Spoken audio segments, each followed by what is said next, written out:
मंच पर आमंत्रित करने जा रहा हूं हमारे आज के अति विशिष्ट अतिथि भारत सरकार के संस्कृति एवं पर्यटन मंत्री माननीय श्री गजेंद्र सिंह शेखावत जी को मैं उनसे अनुरोध करता हूं कि कृपया वो मंच पर आए और अपना स्थान ग्रहण मंच पर करें। आप सारे लोगों की जोरदार तालियां होनी चाहिए हमारे आज के अति विशिष्ट अतिथि भारत सरकार में संस्कृति एवं पर्यटन मंत्री, जनप्रिय नेता, दूरदर्शी विचारक माननीय श्री गजेंद्र सिंह।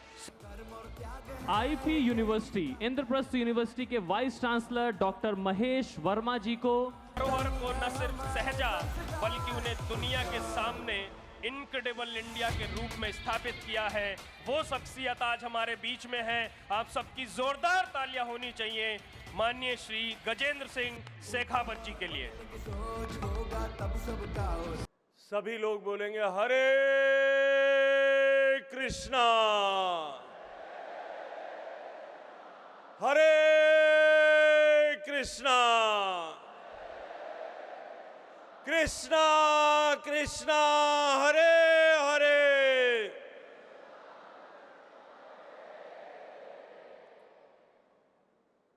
मंच पर उपस्थित श्रद्धेय देवकी नंदन प्रभु जी, श्रद्धेय सुंदर गोपाल प्रभु जी, वाइस चांसलर आईपी यूनिवर्सिटी आदरणीय महेश वर्मा जी, दिल्ली विश्वविद्यालय के रजिस्ट्रार श्री विकास गुप्ता जी, मंच पर उपस्थित और मंच के सामने बैठे हुए इस धर्म की ध्वजा को अक्षुण्ण रखने के लिए भारत की इस महान संस्कृति को जो सनातन है, अविरल है, निर्मल है, अपनी साधना से, अपने तप से, अपने पुरुषार्थ से, अपने परिश्रम से निरंतर प्रवाहमान बनाकर विश्व के कल्याण के लिए अपना जीवन समर्पित करने वाले सभी आदरणीय श्रद्धेय सम्माननीय प्रभु जी, आप सबके श्री चरणों में प्रणाम करता हूं। आज इस सभागार में जो भारत की तरुणाई, भारत की युवा शक्ति के प्रतीक के रूप में आप सब लोग यहाँ उपस्थित हो, मैं आप सबकी यहाँ इस गरिमामयी उपस्थिति के लिए आप सबका भी हृदय पूर्वक अभिनंदन करता हूँ। प्रिय युवा साथियों, आप सबके बीच इस ऊर्जा और उत्साह से भरे इस्कॉन यूथ समिट उद्गार में आकर के मैं अपने आप को हर्षित और गौरवान्वित महसूस करता हूं। साथियों, आज हम सब लोग एक ऐसे युग के साक्षी हैं जब भारत न केवल आर्थिक दृष्टि से समृद्ध हो रहा है, तकनीकी दृष्टि से नित्य नई ऊंचाइयों को छू रहा है, अब तो उसके साथ साथ में भारत आत्मिक और नैतिक और सांस्कृतिक दृष्टि से भी पुनर्जागृत हो रहा है। मित्रों, ये युवा सम्मेलन हमें इस बात का स्मरण कराता है जो ज्ञान, जो संदेश स्वामी प्रभुपाद जी ने हम सबको दिया था।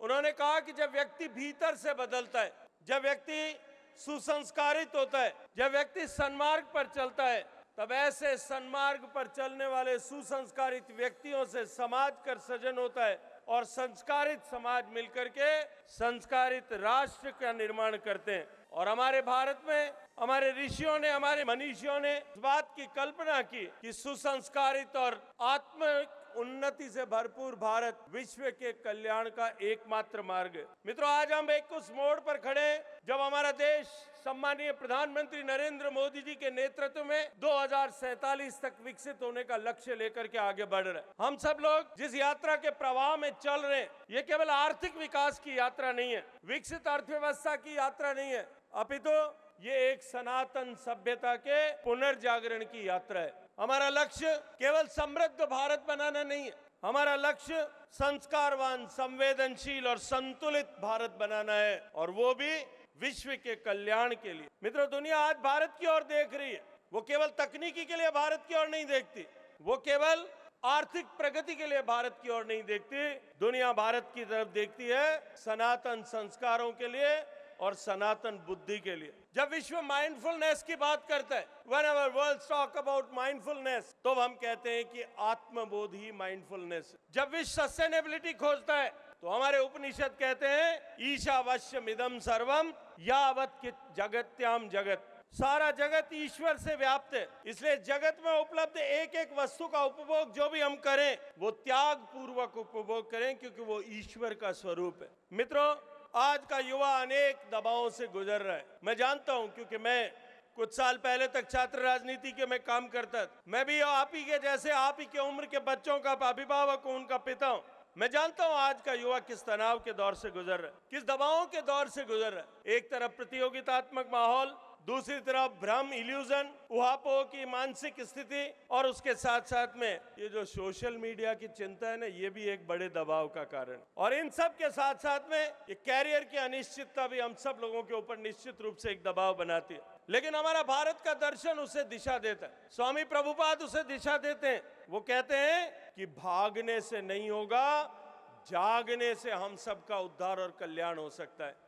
हम लोग सजगता से जीवन जिएंगे तो इन सारी चुनौतियों का समाधान निश्चित रूप से हम सबको मिलने वाला है। हमारी भगवत गीता भी कहती है, कर्मण्येवाधिकारस्ते मा फलेषु कदाचन, अर्थात तेरा अधिकार केवल और केवल कर्म करने पर है, फल तेरे हाथ में नहीं है, वो तेरे अधिकार से बाहर है। आज के युवाओं के लिए यही मंत्र है, अभिमान रहित कृष्णता और अहंकार रहित महत्वाकांक्षा। इस मार्ग पर आगे बढ़ते हुए भारत का दर्शन हमें महत्वाकांक्षा त्यागने को नहीं कहता, वो उसको शुद्ध करने की बात करता है। मित्रों, राष्ट्र निर्माण में निश्चित रूप से युवाओं की एक बहुत महत्वपूर्ण भूमिका है। और आज भारत जिस बदलाव के दौर से गुजर रहा है, ऐसे समय में जब भारत ट्रांसफॉर्मेशन के दौर से गुजर रहा है, जब कोई देश, कोई समाज ट्रांसफॉर्मेशन के उस दौर से गुजरता है, तब सबसे बड़ी भूमिका और उत्तरदायित्व अगर किसी का होता है तो इस युवा पीढ़ी का होता है। और वो इसलिए क्योंकि दुनिया का इतिहास उठा करके देख लीजिए, भारत का भी इतिहास उठा करके देख लीजिए, जब कभी भी इस तरह के ट्रांसफॉर्मेशन का दौर आया, बदलाव का दौर आया है और युवाओं ने अपनी भूमिका का ठीक से निर्वहन किया है, निश्चित रूप से सकारात्मक बदलाव हुए हैं। और यदि वो ऐसा करने में they have failed to perform, या तो सदियों ने उसकी कीमत चुकाई है या बाद में रक्त रंजित क्रांतियां हुई। मैं इसीलिए आप सबसे कहना चाहता हूं, हम उस बदलाव के रास्ते पर हैं, बदलाव के दौर पर हैं। हमको सही दिशा में सही प्रयास करने की आवश्यकता, अपनी भूमिका को, अपने उत्तरदायित्व को समझने की आवश्यकता है। आज मैं देखता हूं कि आज 15,000 से ज्यादा युवा एक लक्ष्य को लेकर के, एक संकल्प को लेने के लिए यहाँ उपस्थित आए। और निश्चित रूप से आपकी यहाँ यह गरिमामय उपस्थिति मेरे इस विचार को, जो माननीय प्रधानमंत्री जी का संकल्प है कि हम भारत को बदलेंगे, इस संकल्प को सुदृढ़ करने के लिए मुझे एक नई ऊर्जा प्रदान करती है। मित्रों, आज परिवर्तन हो रहा है भारत में, गांव-गांव में स्टार्टअप्स खड़े हो रहे हैं, युवाओं ने नए दृष्टिकोण से सोचना शुरू किया, नवाचारों की श्रृंखला प्रारंभ हुई है। और उसके साथ साथ में हमारा युवा आज संस्कारों के साथ में भी जुड़ने लगा है और निश्चित रूप से ये हमें एक सुनहरे भविष्य की तरफ लेकर के जाता है। मित्रों, भक्ति योग ने भी हमें संदेश दिया, कर्म का, ज्ञान का और प्रेम का संगम होना चाहिए। हम कर्म से च्युत न हो, कर्म के रास्ते पर चलें, लेकिन कर्म किस लक्ष्य को लेकर के करना, उस लक्ष्य की प्राप्ति का अनंतिम उद्देश्य क्या है, उसे समझते हुए हमें उस ज्ञान के साथ में आगे बढ़ना है और परस्पर प्रेम के भाव का प्रस्फुटन करते हुए हम सबको एक प्रेममय संसार का सृजन करना है। मित्रों, जब कृष्ण की चेतना जीवन का आधार बनती है तो वो निर्णय कठिन नहीं होते, सारे निर्णय जो है वो सरल हो जाते। आज आर्टिफिशियल इंटेलिजेंस के इस युग में भी हम सबको ऐसी चेतना की आवश्यकता है, ऐसी दिव्य चेतना और समझ की आवश्यकता है जो मन, मस्तिष्क और आत्मा को जोड़ने वाली चेतना हो। मित्रों, आज दुनिया के सामने जिस तरह की चुनौतियां, वैश्विक प्रतिस्पर्धा की चुनौतियां, पर्यावरण के संकट की चुनौतियां और डिजिटल व्याकुलता की चुनौती भी हम सबके सामने है, लेकिन हर चुनौती एक नई साधना का अवसर हमें प्रदान करती है। इस प्रकार आज के युवाओं को भी अपने अंतस्थ कृष्ण का ध्यान करते हुए, अपने अंदर की इस ज्योति को प्रदीप्त करते हुए राष्ट्र के कल्याण के लिए आगे बढ़ने की आवश्यकता है। मित्रों, जो सेवा का मंत्र प्रभुपाद जी ने हमें दिया, उस सेवा के मंत्र को अंगीकार करके हम इस भाव के साथ में कि जब हम किसी को सिखाते हैं, जब हम किसी समाज के लिए काम करते हैं, किसी की मदद करते हैं, तो वो केवल उनकी मदद या सिखाने का काम नहीं करते, हम आत्म परिष्कार का काम भी करते हैं। हमको निश्चित रूप से इस दृष्टिकोण से हम सबको संकल्प लेने की आवश्यकता है कि आज जिस तरह का नशा इस समाज में व्याप्त हो रहा है, वो नशा कुरीतियों का हो सकता है, वो नशा आत्ममुग्धता का हो सकता है, वो नशा नशीली पदार्थों का हो सकता है, वो नशा डिजिटल इंटॉक्सिकेशन का हो सकता है,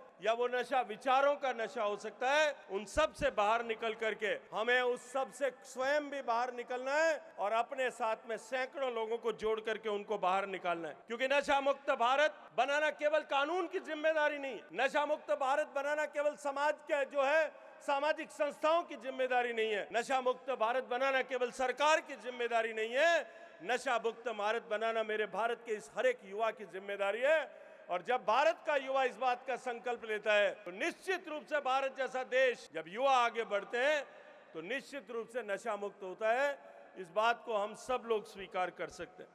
मित्रों, आज मैं आप सबके सामने अपनी बात को समाप्त करते हुए आप सबसे इतना आह्वान करना चाहता हूं। इस बदलते हुए परिदृश्य में जब भारत बदलाव के दौर पर गुजर रहा है, हम सबको अपनी जिम्मेदारी को समझ करके हम सबको संकल्प करना होगा कि नशा मुक्त भारत केवल एक नारा नहीं रहेगा, ये एक जन आंदोलन बनेगा, जो हृदय के भावों से उत्पन्न जन आंदोलन होगा। हम सब लोग भारत को विश्व के कल्याण के लिए, भारत का जो परिवर्तन है, भारत का जो सांस्कृतिक जागरण है, उसको विश्व के कल्याण के निमित्त समर्पित करते हुए हम अपने आप को परिष्कृत करेंगे, हम अपने वायुमंडल को, अपने परिवेश को परिष्कृत करेंगे।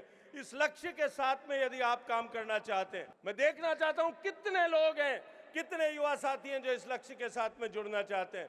जो लोग इस संकल्प के साथ में जुड़ना चाहते हैं वो अपना मोबाइल हाथ से बाहर निकालिए, उसकी टॉर्च चालू करिए और ये अपने दिखा दीजिए। जो मंच पर बैठे हुए हमारे प्रभुपाद स्वामी जी के सारे शिष्य हैं, उनको दिखा दीजिए कि भारत का युवा किस तरह से इस संकल्प के साथ में, हम सब के साथ में जुड़ करके खड़ा हो रहा है। ये दिखा दीजिए कि भारत का युवा किस तरह से भारत के इस सांस्कृतिक पुनर्जागरण के दौर में भारत को सांस्कृतिक रूप से पुनर्जागृत करते हुए विश्व के कल्याण के लिए उद्धृत करने के लिए काम करना चाहता है। और पूरी ताकत के साथ में बोलिए, भारत माता की, भारत माता की। हरे कृष्णा, हरे कृष्णा, हरे कृष्णा, कृष्णा कृष्णा, कृष्णा कृष्णा, हरे रामा, हरे हरे, हरे